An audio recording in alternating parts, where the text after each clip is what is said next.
In this video, you'll learn how to master reset your Google Pixel 6. This process will help you restore your device to its original factory settings, which can resolve various software issues and prepare the phone for a new user if necessary. Begin by unlocking your Pixel 6 and locating the Settings app on your home screen.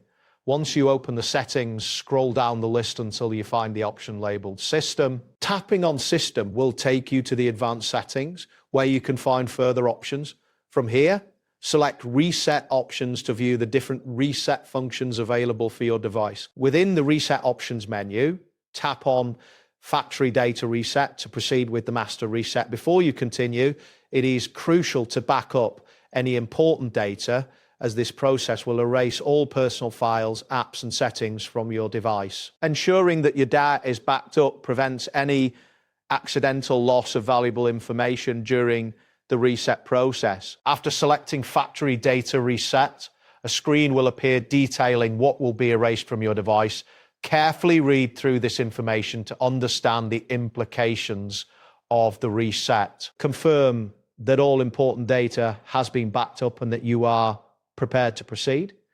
This review step is essential to avoid any unnecessary data loss. Once you are ready, tap on Erase All Data to initiate the reset. If prompted, enter your device's PIN to confirm your identity. Your Google Pixel 6 will then begin the reset process automatically. It is important to let the device complete this process without interruption. During this time, the phone will restart and erase all data. After the reset is finished, your device will prompt you to set it up as new or restore from a backup. Follow the on-screen instructions to complete the setup process. Master resetting your Google Pixel 6 can effectively resolve many software issues and prepare the phone for a fresh start or new ownership. That wraps up today's guide. Thanks for watching, and catch you in the next tutorial.